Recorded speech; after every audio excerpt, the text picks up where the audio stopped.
All right, hello everybody. Welcome to the Midnite Spotlight, the home of some dudes who got thoughts on movies. My name is Cole. My name's Carlos. My name is Dalton. Yes, joining us once again, our good buddy Dalton. Today, though, the movie that we got thoughts on is none other than The Grudge by Takashi Shimizu. Yes, the remake, not the movie this is remaking, which is, of course, is Ju-on The Grudge, which ended up being a pretty big hit. I'd say relatively. That was right after The Ring kind of took off and Japanese horror started being on everybody's map after the big boom that came out of the late 90s and early 2000s. So we're going to talk about it. We're not going to talk spoilers just yet. It's very there's only so much that we can talk about without getting into spoilers because there's a premise that most people, I'm assuming, kind of know, but we'll let you all know when we do that. And also, we're on YouTube, so if you want to see our faces, except for Dalton, but Dalton's here in spirit with us, we're on YouTube. Come check it out. Yeah. So let's talk about it. Ju-on the Grudge, the remake The Grudge, not Ju-on the Grudge. Have you guys seen this before? Because I know I've seen this at least once beforehand. Wait, no. Okay, we're talking about the 2004 movie, right? Yes. Okay, I thought it was the wrong one. Like the remake of the remake. I'll explain that part later. I'll explain it later. Once again, this is a movie I've seen through parodies.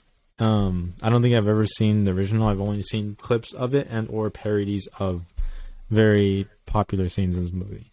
And I mean, it doesn't seem like, honestly, it didn't seem like a lot happens in this movie, but a lot of the bigger scenes that happen, I have definitely seen versions of it. Usually in more of a comedic kind of way. It's the scary movie effect. Yeah, exactly.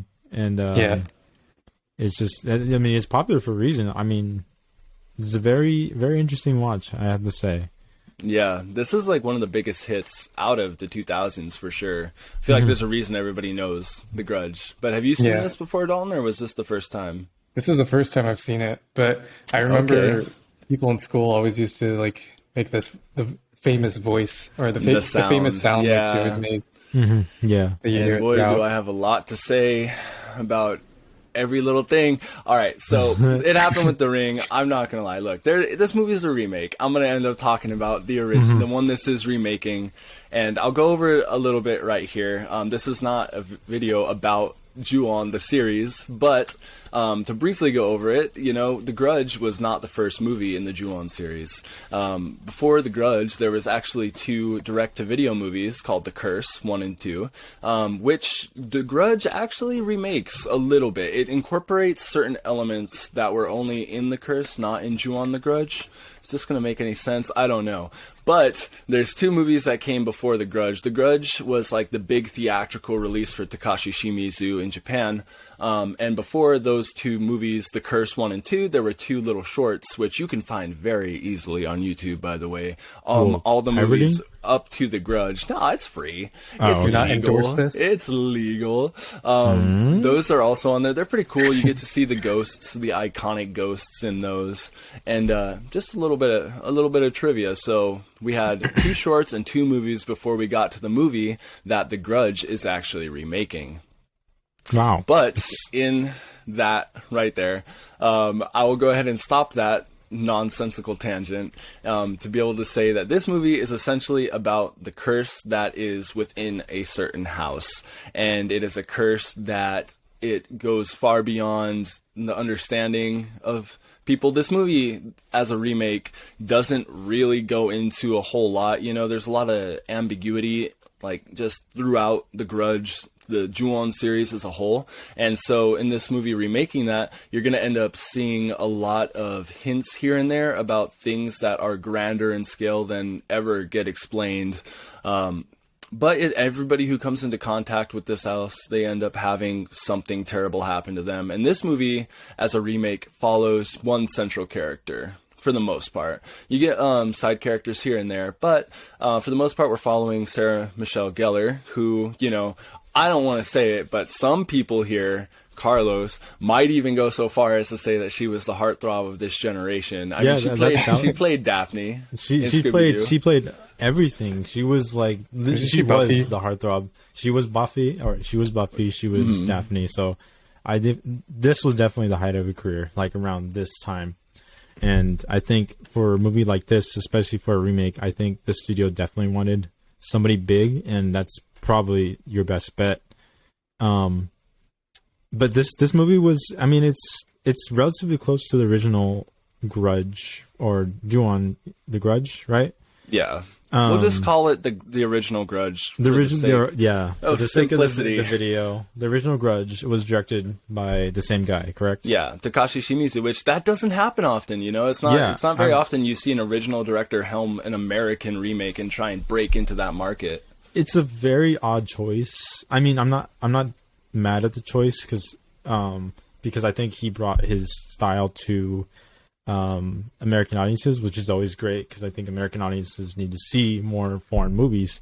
But essentially, it's definitely an odd choice to do that, because if you're trying to differentiate, I feel like if you're remaking a movie, you want to differentiate enough where you can watch both movies and kind of have a different experience with both. I haven't seen the original, but I have a feeling that it's going to be almost the same exact experience watching either. I will say, yeah, go ahead. Finish your thought first. It is the same director, so I mean, it's the same kind of voice telling the story. So it's like, I don't know how different it can really be. It might be like, hey, I was really young and this is for me. I wanted to redo it. I want to do things better, but I don't know. Yeah, that's weird. I've never heard of that. Like the original also making the remake. Yeah, usually they have like a producer or a writer on these kind of projects. Yeah, and you know what's funny about that is the sequel to The Ring 2, actually got the original director for Ringu 1 and 2. It was around the same time The Grudge was released, I'm sure. But I will say that I have a lot to talk about when it comes to the differences between these two movies. As far as the entire Ju-on franchise goes, I would actually say that The Curse Part 1 and The Grudge Part 2 are actually my favorites. So this one being a remake of The Grudge Part 1, it's not a very good adaptation of that, if I'm being completely honest. And this is coming from somebody who's seen that movie quite a few times. The original movie is very disjointed in the way that there's almost like a flow of consciousness thing going on. You know, it jumps around to different characters and different parts, but the through line is that it's always about them coming into contact with the house and coming into the grudge itself. As the curse that it is, and how that ends up affecting them, and then they end up like meeting one another. I will say this, The Grudge, this remake, does, for every story beat, it hits the same scares, I guess you could call it. But the entire movie feels like, and you can tell me what you guys think about this too, I'd love to know it. It feels like way too cleaned up. And maybe this is coming from somebody who just knows what The Grudge and like the movies before it were like. But man, this whole movie looks like they just wanted to like sterilize everything. Like all of the grit and all of like the dirtiness that came with the original, like the original 4 movies, you know, from The Curse 1 to The Grudge Part 2, that led up to this, it's gone. And it's just this, I feel like I'm going to be echoing some of the same sentiments that we talked about in The Ring, where it feels like there's a lot of choices here, particularly with the sound design and the editing style that make this, it was what I feel like studios thought an American audience needed in order to appreciate a movie like that, like The Grudge Part 1, Ju-on the Grudge. And it's, I don't know, I think it kind of suffers because of it. Right, like missing grittiness and stuff. Are you talking about like there's like no gore, or what do you mean by that? Yeah, well, maybe it was more of like the way it's filmed is.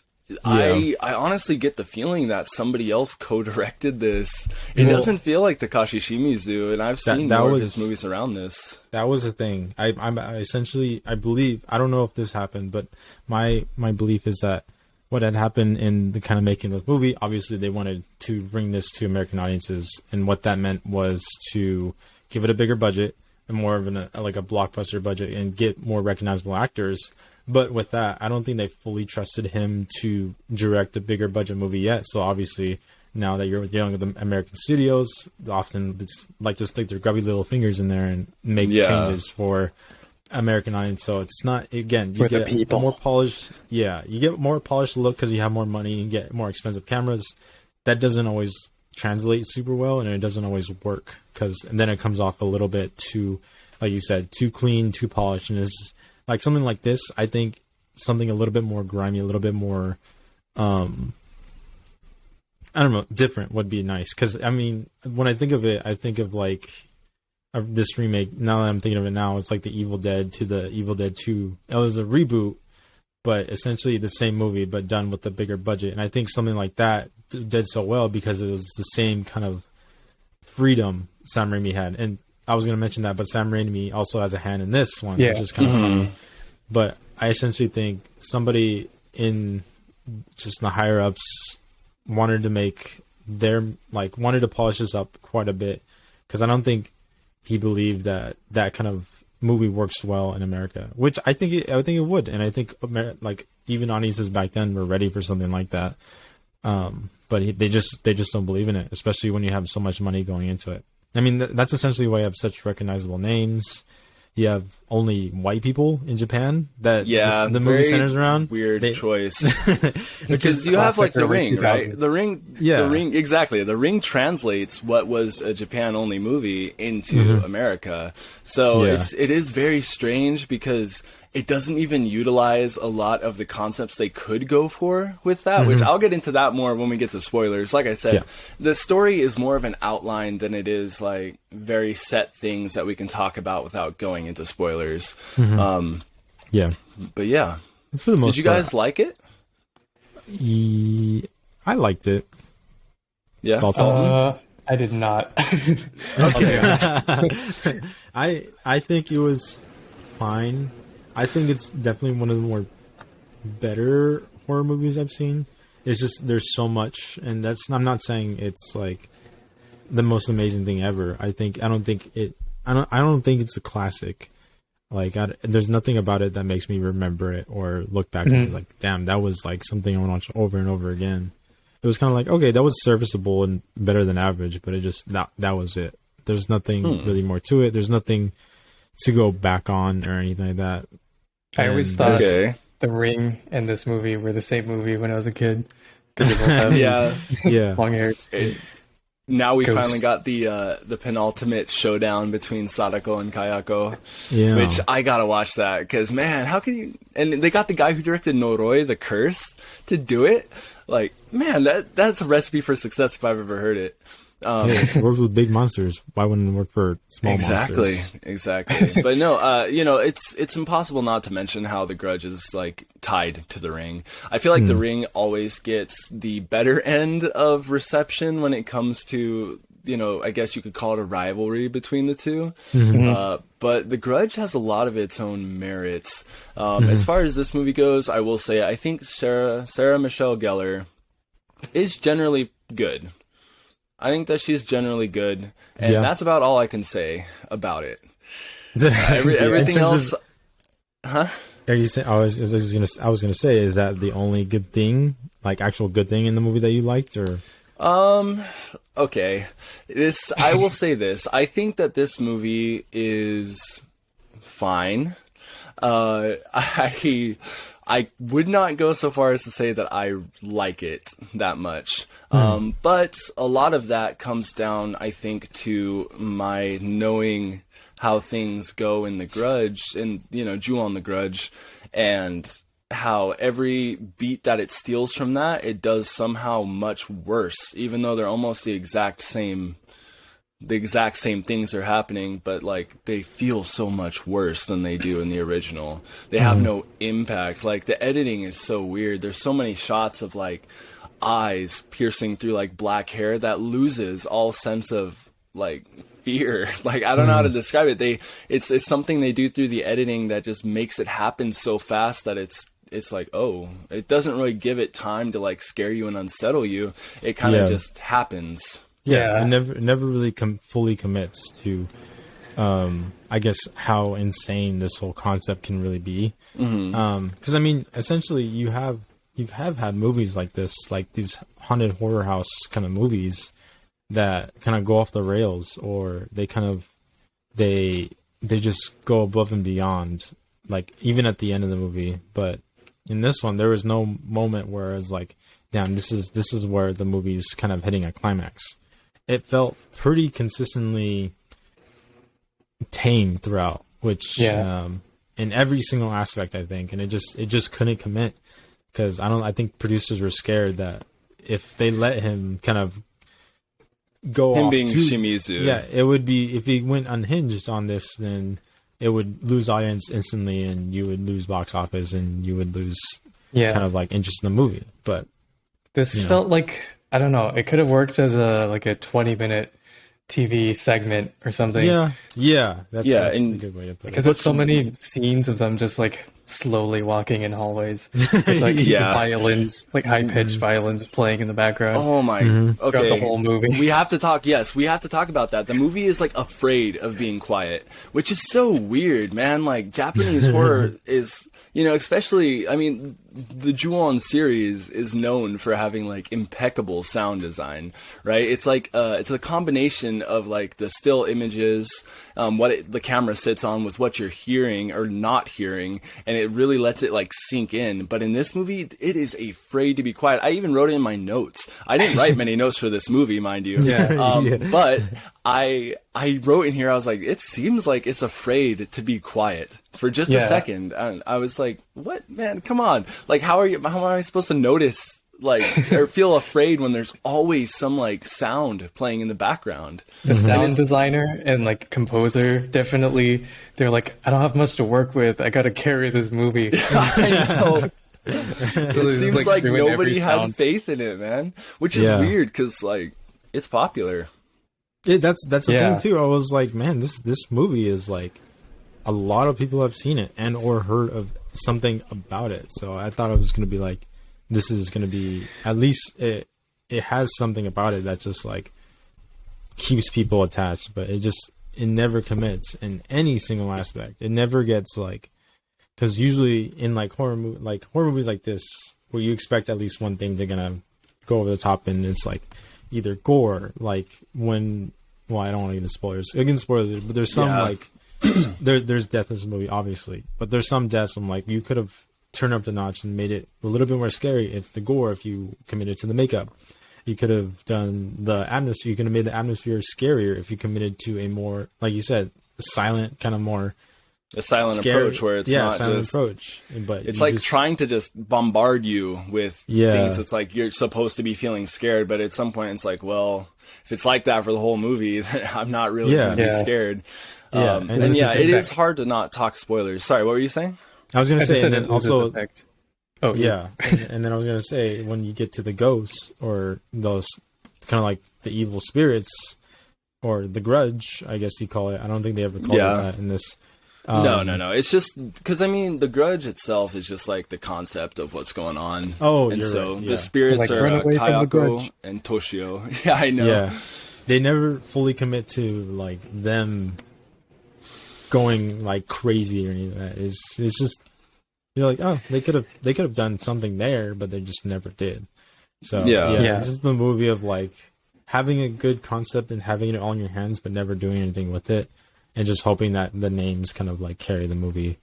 I don't know. Yeah, and I want to touch on a point that you made, Dalton, where it's very interesting that you would say that it felt like certain parts should only be like a 20-minute segment, because the first movie is segmented. Like, the entire series is pretty much segmented. That's what I mean when I say it's like a flow of consciousness. It jumps around. It's this movie. The one thing I will say they absolutely tried to make a point to do, and when I also said like they tried to like dumb it down for American audience, is that they tried to make it just one through line experience. And that's just, it lessens the impact of so much that happens, because it's forcing itself to be something that is just not at its core, I think. Yeah. And like the intro I find text, it interesting like that. The intro text was like really interesting. I was like, that's a cool idea for a story, but I don't see how it could be like dragged on for as long as it did in this remake. And I will say it did drag to me. Yeah, at least it did. Up until like the last maybe 40 minutes.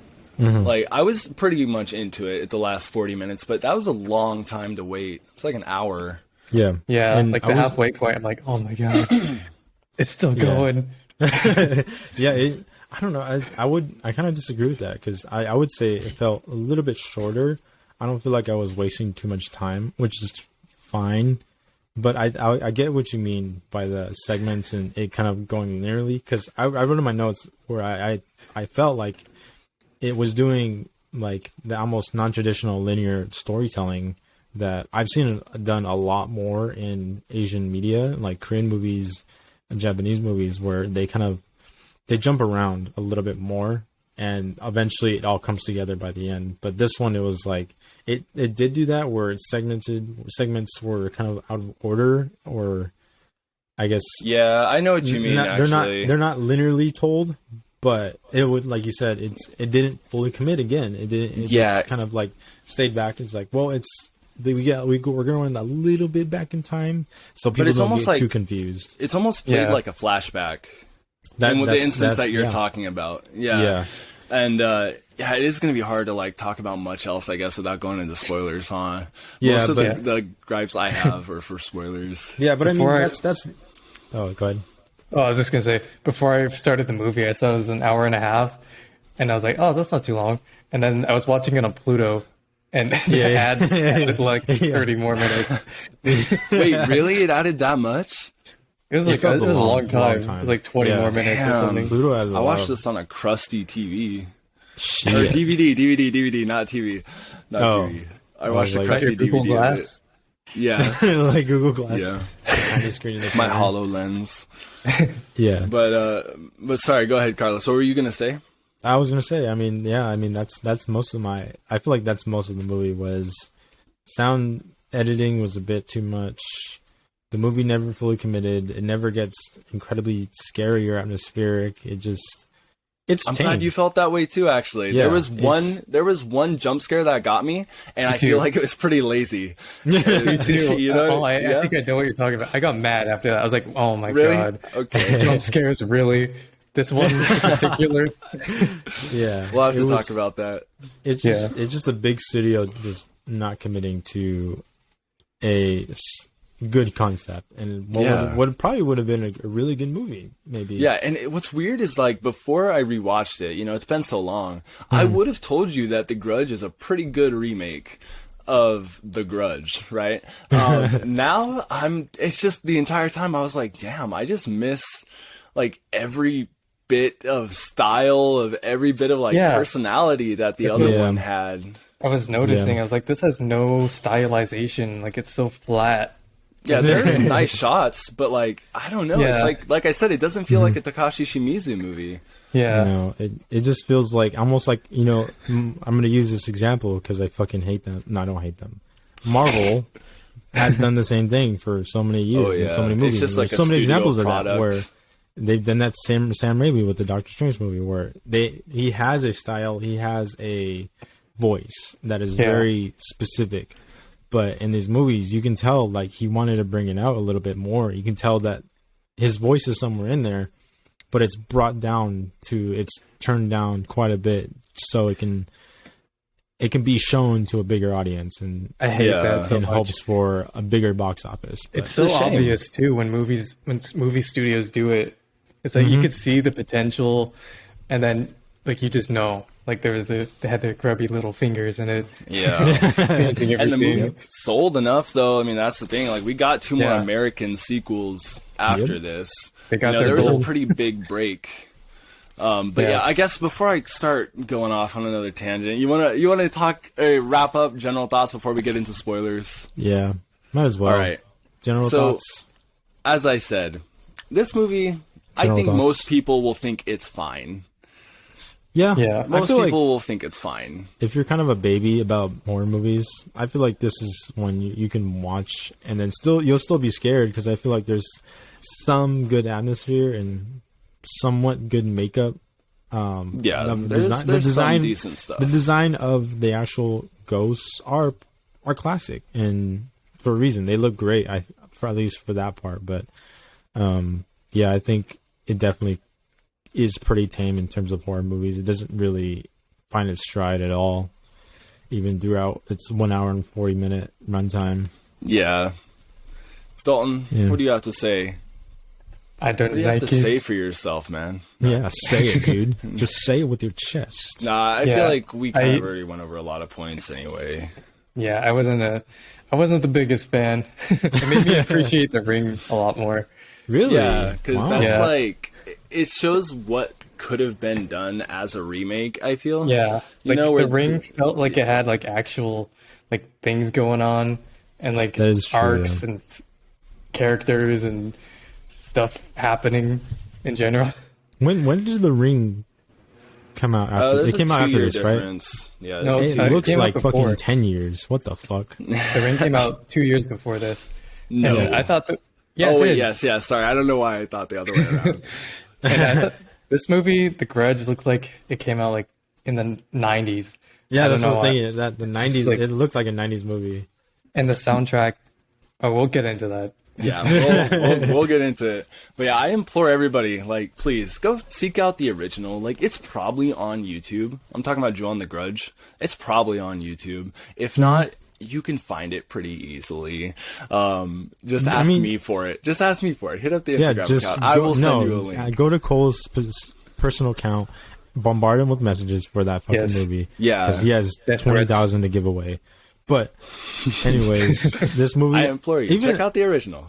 I would say even check out this one. Honestly, see it for yourself. Honestly, this might be a thing of like pretentiousness where we've seen. And maybe if you've seen the original, then you can be a little bit more like, well, this one's better. You can be more because- cynical and Yeah. jaded. Yeah. And almost died of cyanide poisoning from somebody you're doing a podcast with, but they failed. What? So Hey, yeah, we're go not see talking for about yourself. that. Go Yeah, see the go original see for for yourself. Judge it. That's It a might horror be. movie. It might be a good movie, and we might just be some assholes. But you know, it's a movie it's not bad. I would recommend it to just watch it, and you're gonna. It's a nice watch, especially for something like Halloween, where you just if you want something to find it's free.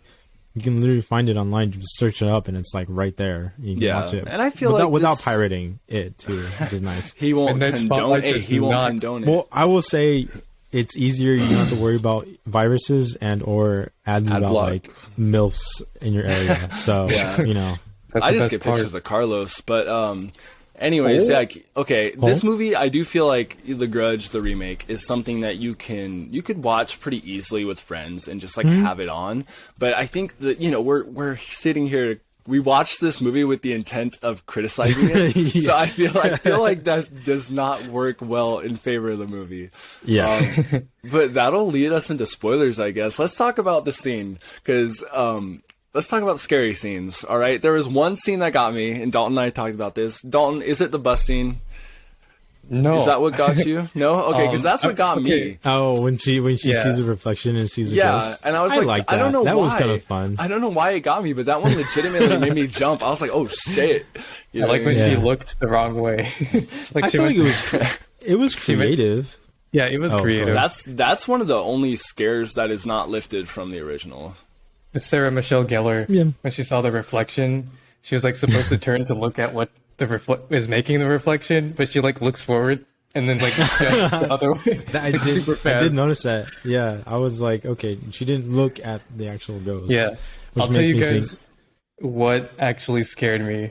Yeah. The one scene, and then after revealing yours, Cole, it makes me feel embarrassed because it's the very beginning when like there's something inside the closet, and then she looks and you hear cat noises. And I was like, it's a the cat, like a ghost cat. And then like the real one popped up. I'm like, oh my god! I fully expected it too, and it still scared me.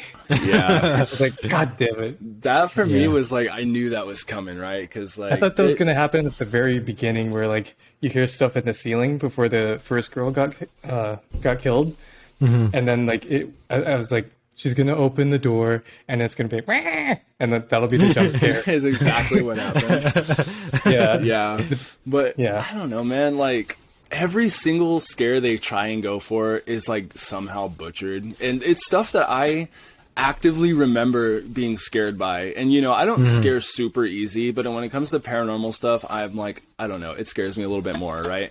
So like there are some downright iconic, like I guess you could call them kills, but scares all the same, right?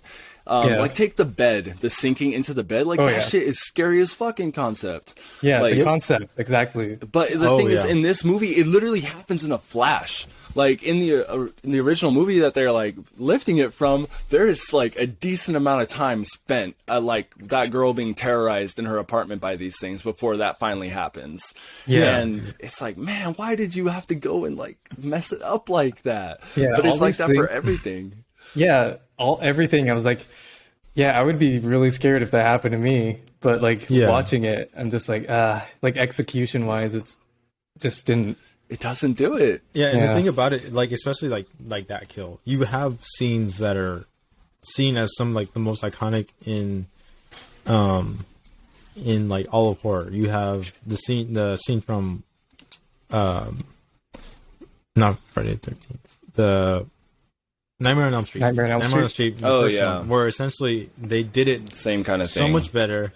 Even if take out the post sinking into the bed with all the blood, like even watching him kind of sink into it, it's freaky. It looks weird. That is one of the best kills from that movie, I think. Yeah, I think it's one of the best kills just in general of like Johnny. All it's just so cool. But in this one, it's just like she kind of like sees it, and then she goes under, and then she just sinks, and it's like there's no and it just like sit on it. Use the editing time. Yeah, it's just there's a bump under the blanket, then it's gone. I know, for real. And the weird thing about that is like I'm very hesitant to even blame Shimizu for this because I've seen the movies that he released like around this time span, right? And he was still releasing some pretty damn good movies. Like if anyone out there is curious, like just look up Marebito and Reincarnation. Like those movies are pretty damn cool, and those are bigger budget productions that he got to work with, right? I mean, the Grudge itself was the big budget production of The Curse, the movies that he made beforehand. So that's why like getting as a remake of a remake, it's like, well, you know, it's not like it's his first rodeo. The guy's not inexperienced, and there's some nice shots in the movie, but that's about all you can really say. Like the acting is fine for the most part, you know. Like I don't really remember many other people. I just that was the first thing I've noticed. I'm like, the only speaking scenes, people that talk more than 2 sentences, except for the very first scene, of course, is they're all white. I was like, what the fuck is happening? Yeah, and that is such a weird choice. I mean, that's 2000s kind of thing. It's like, we're in America, or we're going to release this American audience. Yeah, we're going to release it to this American audience, so we need people that speak English perfectly. Americans cannot relate. Other races. They cannot to anybody fathom what's across those seas. Yeah, but they're in fucking Japan, so it makes no sense at all. And the point that I hinted at before that I wanted to bring up was how like you have Americans in Japan, and they even bring it up at some point in the movie about how like they feel so isolated, like they can't talk to anybody, they get lost, they can't really ask for help, they don't know the language.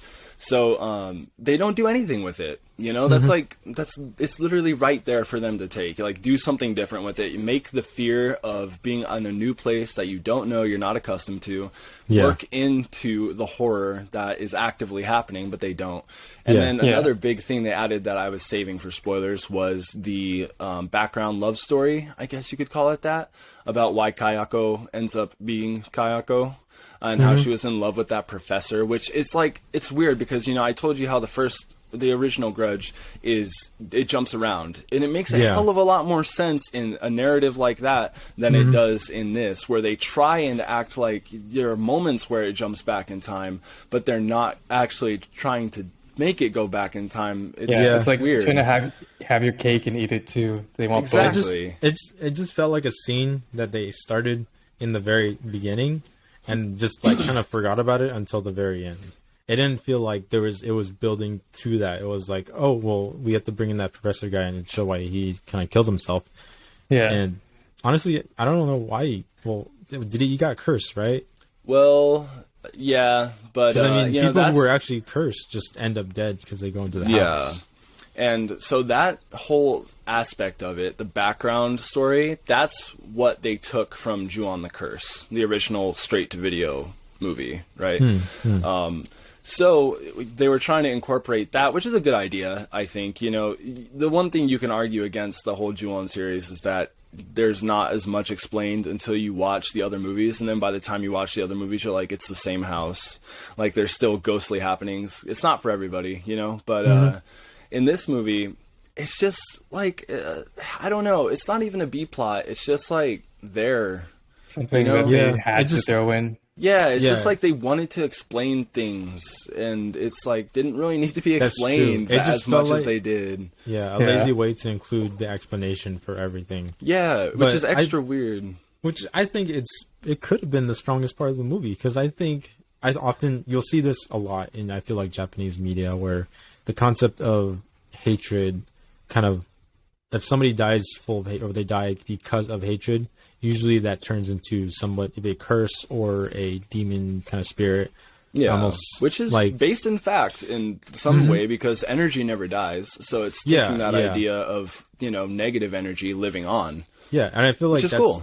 that concept is super popular in Japan. And just you'll see it all over the media, even like in an anime called Jujutsu Kaisen, where essentially all bad kind of energy or kind of feelings that are usually incited by rage, Negative emotion in general. or negative emotion basically becomes spirits that they have to kill. So essentially, people have seen it and will continue to see it, and even American audiences now are kind of continuing to see it through and through in anime. Yeah.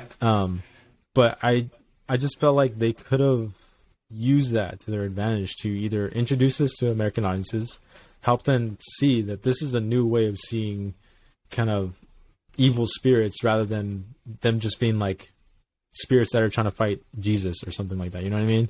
Yeah. And like that people are more used to. But it's just something they don't really, they're too scared to kind of They don't do anything with it. double down Yeah. on. It just kind of sucks. Yeah. With all the scares, I don't know. All of them kind of seem kind of comedic to me, because it's just the Yeah. editing. Like the one when she Yeah. was in the elevator, like going up, and the kid Oh, was yeah. like the naked kid. I thought he was gonna be like reading I- a book on the next floor, and then like break dancing, spinning on his head. The next floor. That literally is like it's something that like you can see the scary movie. It's like basically Yeah. they giving it to them, right? They Yeah. didn't have to do any of the work with that. Yeah. And what's so weird about it, man? It's like, don't get me wrong, a lot of people do find Toshio to be scary. I'm not one of those people. Like the kid can be creepy, but there's something about kids in general. I think it's just less intimidating to me. I think it's very easy for people to find children scary, just because the traditional like child laughing in the distance, and like where the child definitely shouldn't be. That's terrifying. When in reality, it's like, well, I mean, I've seen it a fucking million times, so it's really not as scary as you think it is. It's very lazy. Yeah, but man, like the way they handled like his backstory in this movie is so weird, because like they breeze through all like the horrible shit that Toshio's dad, Kayako's husband, ended up doing to them when they died. Yeah, they exactly. just go right through it, and I was like, if you're gonna lift that from the curse, like, I mean, don't get me wrong, that's not even a big part of the curse, it's just like it's the movie, so that needs to be like put some effort into it, like even the cat thing, like it's so like lazily done that like it's just him killing a cat, but there's like a reason that Toshio is like making cat sounds, and they don't even go into it. It's kind of like they just just seems wanted random. Yeah, they just kind of wanted like the look, right? Like the long-haired Japanese ghost girl. That's essentially, and that sucks, man. Like because Ju-on is so much more than that. But when you get a movie like this, it's like, well, that's kind of what they boiled it down to. It's just a look, and it's like, oh, it kind of sucks, and that's what, of course, made a lot of money and got popular. But that's why I'm here to preach to you about the original series. Yeah, I don't know. This None of movie... the. Oh, you go ahead. No, you go ahead. Okay. Please. You go. I was gonna say none of the all of the actors seemed very monotone and like not really expressive at all, and like no one seemed to react scared except the one guy when he saw like the girl's tongue, like her jaw was missing and stuff. Which is actually Sam Raimi's brother. Okay, I saw him in the credits. I was like, Raimi. Yeah. Yeah, I thought he looked familiar. I feel like I've seen him in other Raimi movies before. Yeah, and like was he in Tracking to Hell? I don't Probably. know. I don't remember if he was, but he probably was. I don't know where I remember him from, but yeah. Never mind. Go ahead, Dalton. Sorry. Oh, what was I saying? The girl with her bottom jaw ripped out. Oh yeah. It's like every time everyone saw a ghost, they like, I don't know. It feels like they weren't really seeing a ghost. Like they didn't act Like they were Yeah, it's scared. almost like it was just a tennis ball on a stick or Yeah, something like that. one of the Yeah. guys, the Japanese guy who got like grabbed by his hand in the tub. Oh yeah, After that, he looked like he was laughing. Like, yeah, he was like, fine. smiling. He's, I know. I was like, Yeah. bro, I would get the fuck out of there. You know what I mean? Yeah. I think But, they were trying to do that thing where it's like you're too scared to speak or react to Yeah, anything, but in reality, like you didn't feel any of it at all. Like you didn't feel like they were terrified. It was just like they're just looking at it. acting. Yeah, they're Tennis just ball. looking at it. You know, yeah. So they're not. There's none of it felt like I was like, man, this performance is phenomenal and this game changing. It was just like, yeah, they're serviceably scared. Which, Yeah, Yeah, the it's like one- a community college play or something. yeah, Yeah. it just No, the one guy that I will say I actually did like in this was the Japanese detective Nakayama. His real name is Ryo Ishibashi, and he was probably most Yeah, I did like famously him. in Audition, the movie Audition, Takashi Miike's Audition, and I thought he did a pretty good job actually. But Yeah, that's he like was a standout, weird. I think, It's for me. Yeah, right. It's like it's a Yeah. weird disparity to have like an all English cast, and like that like Takashi Shimizu isn't going talking plain English to everybody. yeah. Yeah. that was the thing. I was like, I don't think he was directing in English. Like the Just English somebody- speakers, like English speaking actors, like maybe that's why they seem lost. That's like, I that's could also a be. good point. Yeah, that is. But then, a like, really good I don't point. know, because it doesn't really feel like Shimizu's even the one behind the camera. Yeah, It's just drained of all of it, you know? Yeah, then you brought up the detective again. I think just want to highlight that. I think he's definitely one of the stronger parts of the movie because he feels like he belongs in this movie. Like he does, of course, he does his best with what's kind of given. But I mean, he feels like he's almost the heart of it because he's kind of like discovering everything and kind of putting pieces together. And you're kind of interested in what he's kind of doing. And it's like that was Yeah. kind of cool. I mean, and his like passion Again- comes through his character. yeah, exactly. There's some Yeah. kind of soul to his character Yeah. where everybody There's like else is kind of like a pretty face that's Yeah. would have ended There's up like dead. personal stakes with him, and you can feel Yeah, it. exactly. And that's like, it's just a missed opportunity. I think that's what this movie is in general. That it's just a missed opportunity for the most part, you know? Yeah. But like I said, it's probably going to be fine for most people. So I don't know. It's just, like I said, I implore you guys, go check out the originals, you know? I mean, I know for a fact Ju-On the Curse 1 and 2 are both on YouTube. The Grudge, maybe. I couldn't tell you, but like, The Curse 1 is really good. It's just got like so much low budget style and grit to it, and it's just like it's a very cool experience to be able to watch that and know that's the backstory to what happens in The Grudge. Yeah, Yeah. The, go the ahead. old lady who like lost her mind, who's like the main character has to take care of. Oh. Her actress, she plays what's her name? Sarah Palmer in Twin Peaks, who's like Oh, the mother really? of the girl who died, who's like the main focus of the series, and she plays like the exact same character. Really? Really? It's like typecast Man. as like lady who is possessed speak. and Yeah, tortured by it's- ghosts. Which can I say the big scene with her with the Kayako coming down from the ceiling and like Yeah. hovering over her, they butchered that too. I was like, man, yeah. how do you make me CGI. feel nothing from seeing that? Yeah, it You looked know? corny. But they, It looked corny but as they fuck. did. They made it feel nothing, and it's Yeah. like, don't get me wrong, it's not like the scariest part of the original, but it's like, oh shit, like there's something actually pretty weird going on here. Yeah, and it's just put it in this movie is darkness an or something. example. It's like pure Yeah. daylight outside, and you could see like all the 3D. Yeah. Yeah, it's just the atmosphere, the lighting. I guess the lighting we haven't talked about. I feel like the lighting, everything's lit up. It's like supposed to be gloomy. I mean, it does feel gloomy, but also lit up way too much. Where nothing's Yeah. scary. Everything's Feels kinda like movie lights. clean, man. It's just Yeah. like it's sterilized. Yeah, it just Everything's like sterilized. Even when it's supposed to be like overcast and like moody, it's just I don't know. It's weird. Yeah. It's too polished. too Hollywood. It's like glamorized. It literally Yeah. is glamorized.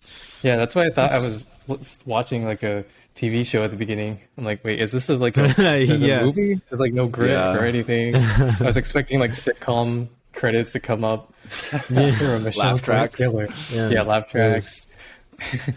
Yeah, this is You know, just an it's weird. example. It's of, like, go ahead. I was gonna say, is this an example of a movie, like another kind of movie where people I mean, nowadays it's changed, but I feel like back then this was just a huge thing where producers didn't believe in foreign movies. Yeah. And there's still that feeling now. You definitely feel they still don't believe in it, but you know they're coming around to it, especially with movies like Parasite gaining such a huge audience. But I feel like after this one, you would have thought with the way they made so much money, they would have been like, hey, maybe this might work. Maybe a foreign concept or a foreign kind of movie with foreign concepts would have done so much better. Yeah, but they never really committed to it for a long time. Exactly. And what did we get? We got the remake of One Missed Call and Shudder, which is, bro, both those movies, it's just like, and I like One Missed Call a lot, man. Like, that is a conventional as hell horror movie. It's definitely mainstream, but they got the guy who did, like, Ichi the Killer in Audition to direct it. It's like if you took this avant-garde director and made him make a mainstream movie, but he still, like, is at the helm of it, and you can tell. And that's so cool. And they just gave, like, some cookie-cutter remake of it, sanitized it all the way down for both those movies, One Missed Call and Shudder.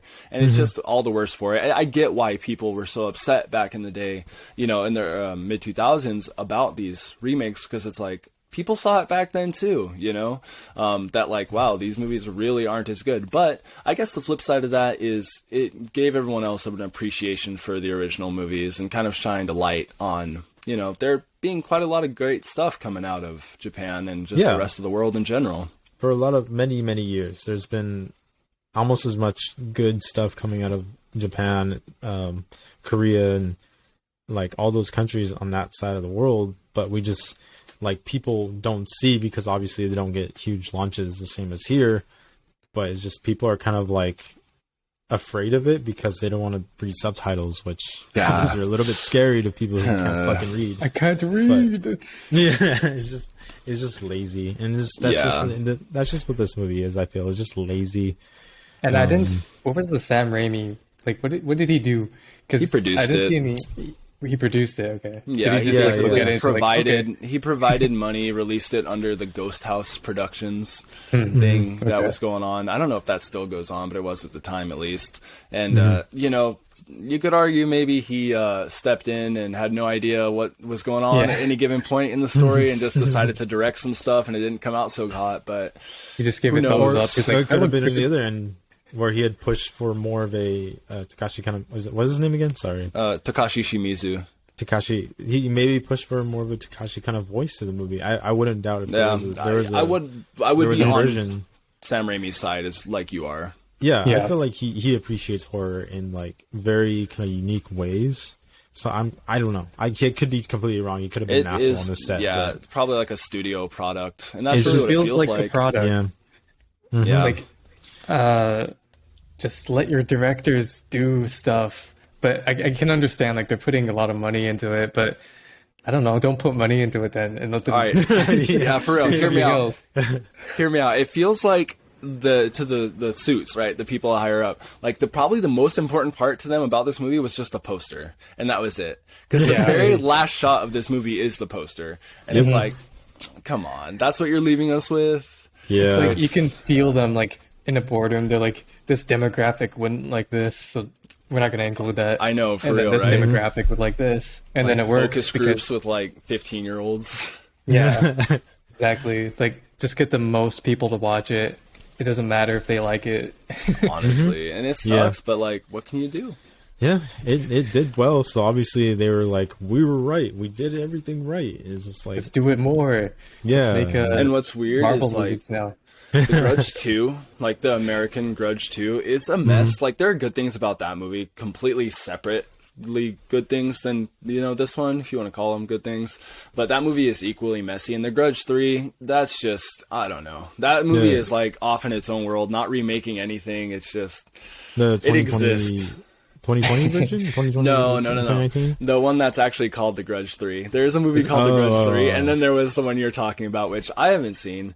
There's some nice looking shots from it. I've only heard anything to do terrible. with like the rest of the Grudge movies, or is it like its No. own thing, like the third It's a Halloween? reboot, I believe. It's just it's a different house. I don't even think it's the same house because it's No, actually in I don't think it America. is the same house. Maybe there's like one segment in there where it's like that, but I feel like it was a swing and a miss from what I've heard. It But- was that one was a straight up reboot because they didn't even, it wasn't Yeah. in Japan. It was like in some like Midwest town or some shit, and it was like completely separate, Yeah. which it But, makes sense. Yeah.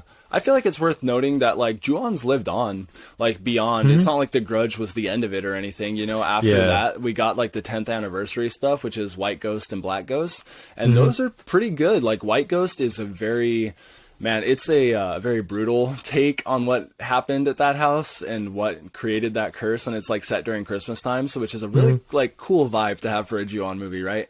Yeah. After that one, we got two more, which were kind of reboots in and of themselves, Ju-on 3 and 4. And then after that, we got the Netflix series, Ju-on Origins, which might I say is actually really good. I don't believe it has any involvement from Shimizu at all. Some people would argue that's for the better. There's a lot of people who say that he's well past his prime nowadays. But the Ju-on Origins series, check that out. That one's really cool. That's on Netflix, if you have that still. But yeah, Might have to check it out. this wasn't the death of it. So we got it, Ju-on- and hey, Ju-on If lives. anything, I feel like it was kind of like I don't want to say the birth, but it was just a new awakening for it. Because like I yeah, said, got more people's eyes on it. Yeah, no matter no matter how bad this movie was or how bad you think it is, it's just it made money and it got more eyes on it. It got more eyes on the whole just J horror boom. franchise. It Yeah, funded and it, basically. At the very least, you can appreciate that about it.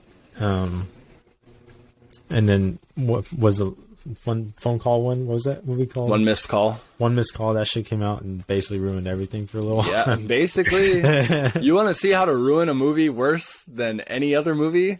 You can take a look at the original versus the remake of One Missed Call.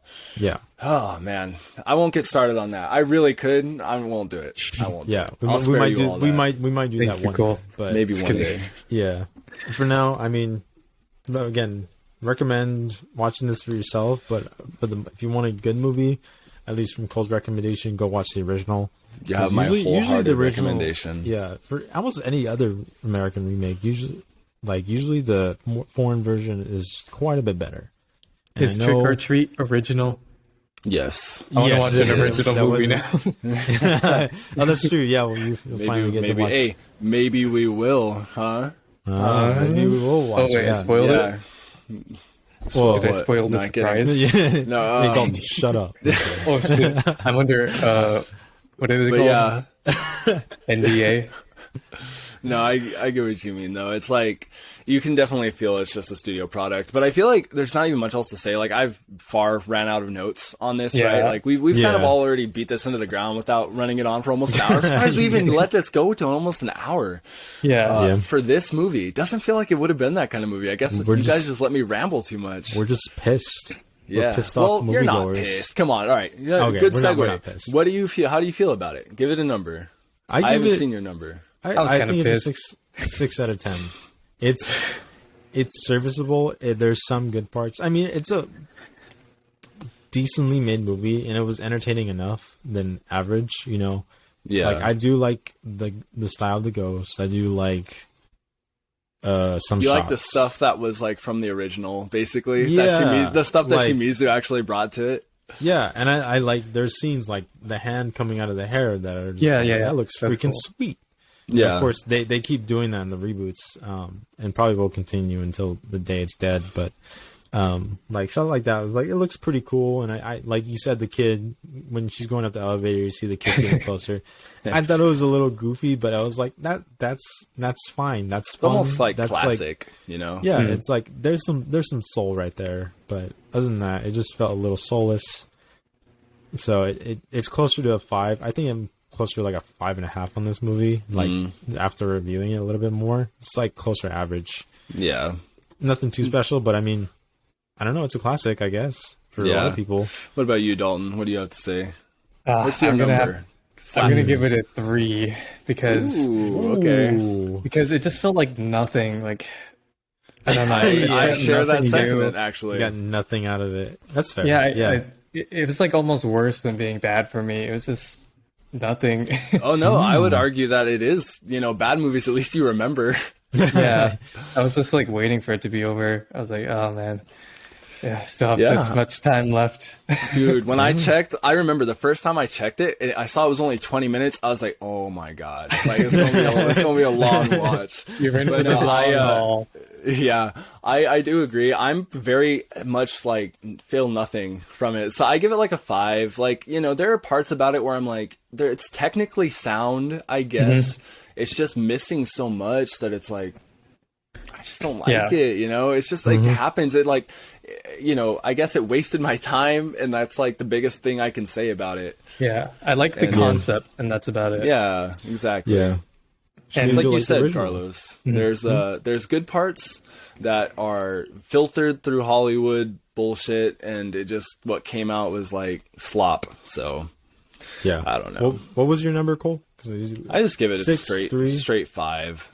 5. Like I just feel nothing. Like I honestly, if I was going to be more critical about it, I'd probably go lower, but I don't know. I don't really feel that strongly about it anyways. Yeah. So 4.5, 5, I guess. I don't think I gave it. I don't think I felt pissed about this movie. Yeah. Or I don't think it gave me any ill will. I just felt like it just could have been better. And it's not necessarily a bad thing. It just could have been better. I don't know. Yeah. So that's why you got History on Ju-on series from me. Yeah, and that's why you listen to us, so you can get all the lowdown on the classics. Get the good stuff. The good. Anyways, thank you all so much for listening. Yeah, I guess that concludes all our thoughts on it. We had a lot, and unfortunately, it seems like we fucking bagged on this fucking movie. I know, right? We did not go into this. We didn't go into this like trying to do it. Yeah. And we also, at the beginning, I was excited for it. Right? Then at the end, and like the thing is, like we actively chose these remakes because we felt like they'd be more popular. And now I feel like the general consensus is like, damn, we should just watch the originals. But like, yeah, oh well, what can you do? More for later. True, I'm always down. But no, thank you everybody so much for listening. It's been a blast coming back. We still got a couple more lined up for spooky season for all of you. Yeah. So make sure you stay tuned. Do we want to announce those? I mean, might as well. This is as of recording this, we're going into the home stretch of Halloween. We're almost there. You spoiled one. Yeah, you already spoiled one. So obviously, we're gonna round out this whole month with Trick or Treat. Seminal horror anthology. Yeah, so this will give you a little bit more time if you're listening all the way till now to go and watch that movie, because I think you should watch it, especially around this time. It's like the perfect Halloween movie. Modern day classic. Yeah, because I think it's the only Halloween movie like centered around Halloween. Yeah, because the movie Halloween, other than the ones we already did. Yeah, the movie Halloween is not really centered around Halloween. That's true. And then the other movie we're going to be looking at, which is going to be Raw, a newer movie. Very untraditional horror movie from France. So if you hate the French, I'm sorry. But is that the one with the guy, the Winter Soldier? No. What was that? This one's an actual. I think it's fucking phenomenal. But I'll get into that. I have yet to see it. So and it's gonna be good. So stay tuned. Those will be coming out every Wednesday, or I guess Sunday and Monday of around Halloween. Yeah, so stay tuned. Stay tuned. It'll be coming. Yeah, stay tuned. That's all I can say. Check out the Instagram. Yeah, check out the page. Check out our YouTube. Subscribe to our YouTube. Subscribe to our Patreon. We don't have a Patreon. Whatever Dalton has as the Patreon rewards, trust me, you might not want to know. Or you do. Yeah, or maybe you do. Just give me $100. Bastards. No, okay. Yeah, I guess that'll about wrap it up. Thank you all again. Yeah, well, Dalton, any final word? Hello, ghosts who might be listening to this on Halloween. That's all I have to say. Okay, that was great. Well, with that, I guess we're saying hello to the ghosts and goodbye to our viewers. Have a good night. Bye.